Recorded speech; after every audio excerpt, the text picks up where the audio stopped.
Right, so here we are again, guys. I hope the cleaning went alright and your carbs are ready to be put back together. Previously I had a problem with fishing out the spacers and the rubbers from the mixture screw, so all I've done is just took a bunch of wire, made a hook out of it and just fished it out like I said I will.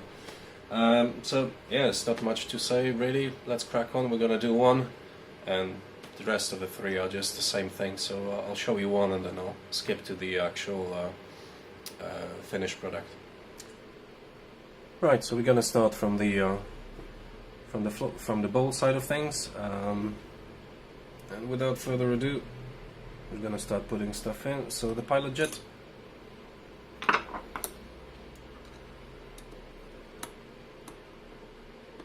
Always unwind it until it clicks into the groove of the thread, and then just nicely do it up. Not too much force to it, doesn't need it. Then main jet sleeve.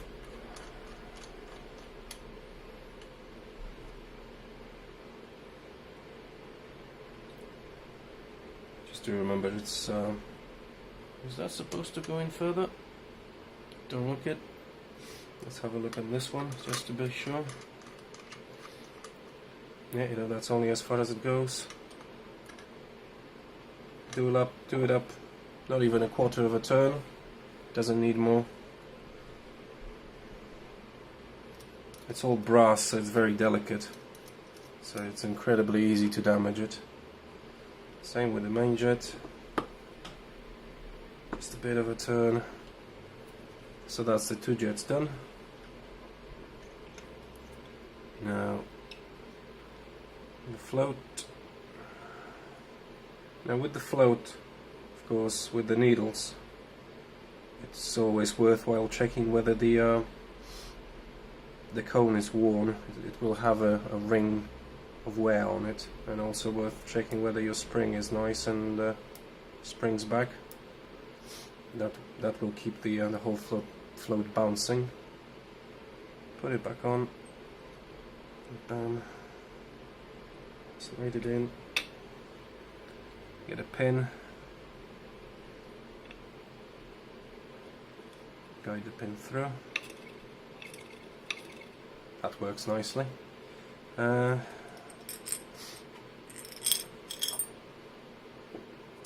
the bowl can go back on.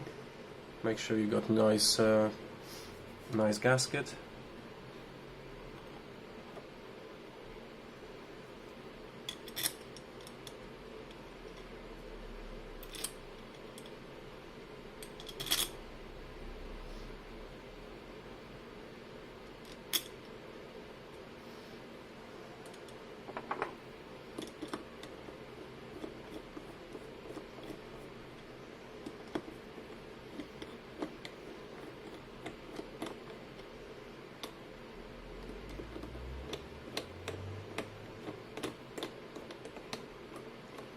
I also would like to apologize for the previous video of disassembling it. I realized after I've done it that the camera was throwing everything out of focus and back in every couple of seconds, which is really annoying to watch.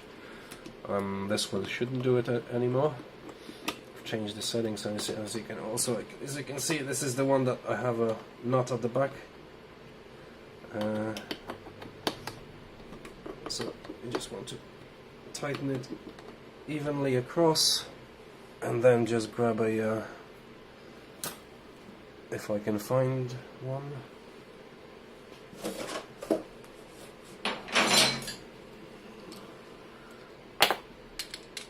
a wrench, and just palm it. It doesn't need a lot.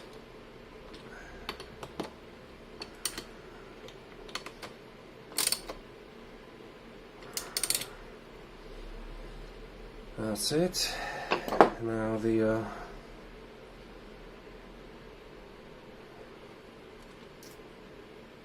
overflow screw.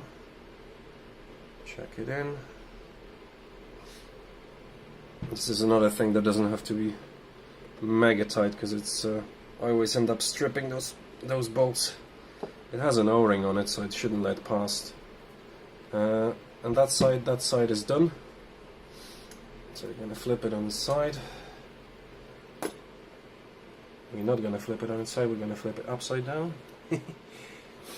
Right, and for the slider, if I'm correct, just to double check, yeah, just in case you worry whether you're going to put it the wrong way around, I've just ensured that's the model as well. You can't, it goes only one way in. You can't flip it. So for what I had in here was my needle with 2 washers in on top, and that was on top of this little fella.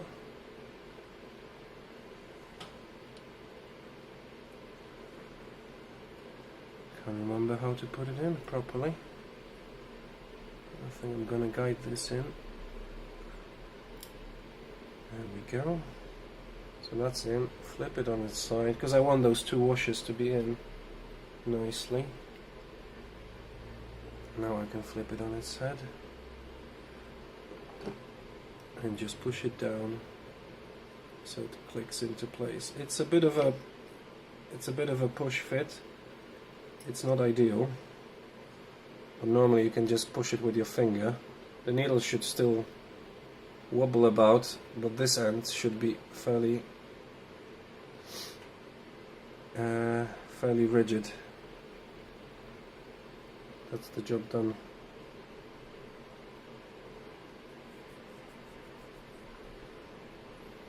There we go.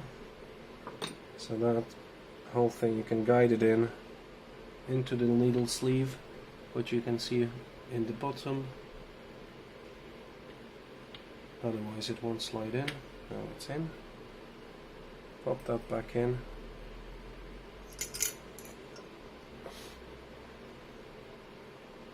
Put the cap off on. Squeeze it. Screws in.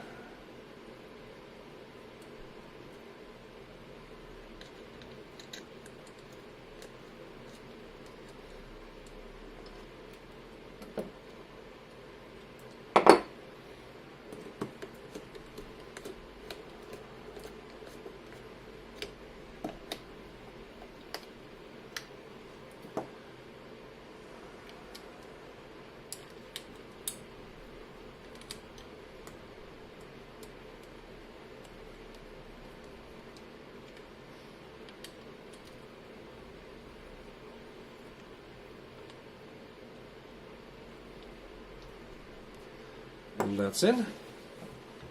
Now, there's one thing on this side, and it's the mixture screw over here.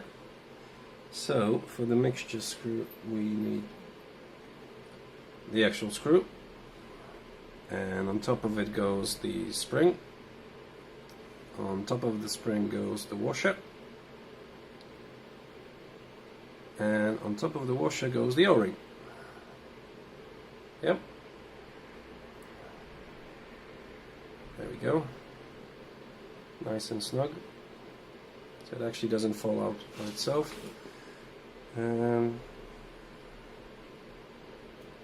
Just drop that in. Now, at this stage, you will either be happy that you've written down or remembered how many turns out yours were, or you're going to be cursing, but I did say to remember. So I'm screwing it all the way back in until I feel resistance, so it touches the bottom. There we go. And now mine were 2.5 turns out, so I'm going to do exactly that.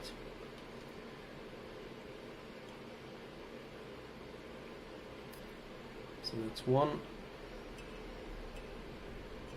that's 2,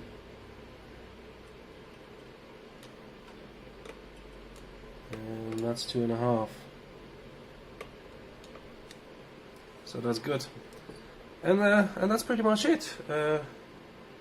That's everything. So what I'm gonna do the very same thing for all the rest of them, and we're gonna catch up when I'm done. Yeah, of course, one more thing. Don't be a tit like I've just done when I was showing you putting the top on. Make sure your rubber is in the groove before you do anything. You don't want to clamp it down where it's actually not sitting in the groove properly. So yeah, that's one step I missed, which I often do. Make sure that the rubber sits in the groove nicely before you put the cap back on. So here we are then. That's cars fully assembled, ready to be put back on the bike. As usual, at least with mine, you'll find that every time you work on carbs and mess about, disassemble, assemble them back, I always have to check whether they are still balanced. So the next thing is put them back on, get the fuel running, warm it up, put the carb balancers on, and see whether everything is actually still in order. And that's pretty much it. You're good to go. So enjoy your riding.